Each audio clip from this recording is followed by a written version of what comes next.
"Where do you think you're going?" he asks in an angry voice. "We've shared life and death countless times. There's no getting away. And I won't let you go." You leave.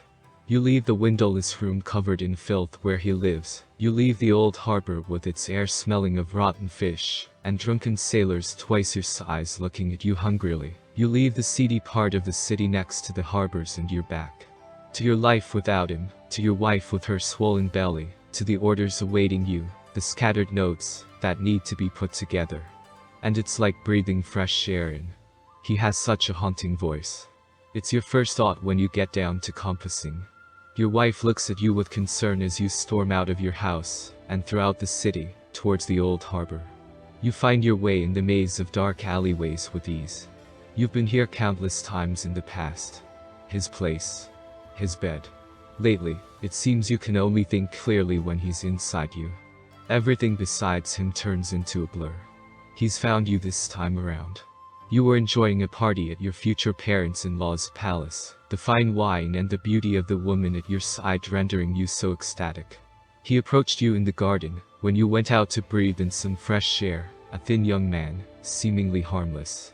And yet the way he was elegant, something you've never seen before, made your blood freeze over. You were transfixed by his fair skin, and by the way his dark eyes seemed to be able to hypnotize you. You were young, and considered yourself an artist, and you thought it was fitting to spend some time around a man like him. When he made love to you for the first time you thought how it was no longer a mystery why he'd approached you in the first place. You should have found that repulsive, and yet, you only wanted more. You had to get more. And he seemed only too happy to comply. A promising young compasser from a fine family, and a half-starved retired navigator wasting his life away drinking and gambling. When you asked him why he wouldn't get back on board, he said he can't, not without you. What's that thing about sharing life and death?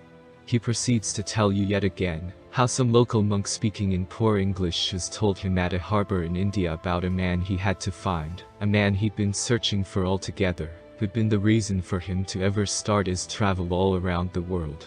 He meant you, he tells you with a somber expression on his still youthful face, and you smile. He's told you that story countless times, but you still like to hear it. It makes for such a perfect fable.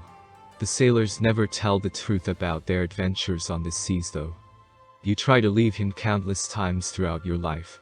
You manage not to come to him for months, but when you wake up in cold sweat, pressing a knife to your own throat in your sleep, you think how it's better to go to him than to go crazy without him.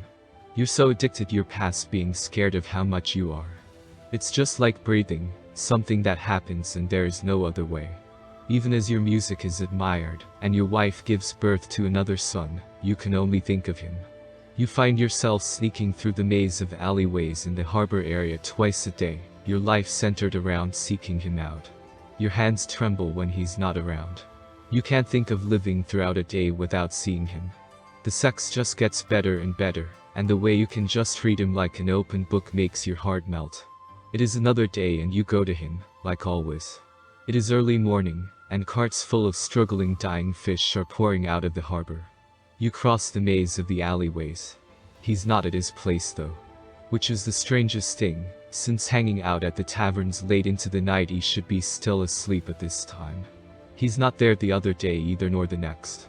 Your mind cannot wrap around the loss yet. You don't understand it. He was supposed to be there forever. Your hands are trembling constantly. He's not there, his place left, as if he would be back any minute, the few souvenirs of his travels all around the world left behind. You've lived a week without him, but the hope that he'll be back has been the only thing sustaining you, and it's decaying. After a month your wife says she can't recognize you anymore. When was the last time you smiled? Your friends ask. Certainly not after he was gone. The trembling of your hands gets worse. You think how anything could have happened really. Gambling at taverns in the harbor isn't the safest, and he was but a small man with too sharp of a tongue for his own good. We've shared life and death countless times. His words echo in your head as you place the sword at the side of your neck and slice at it. Let's share those again, is your last thought.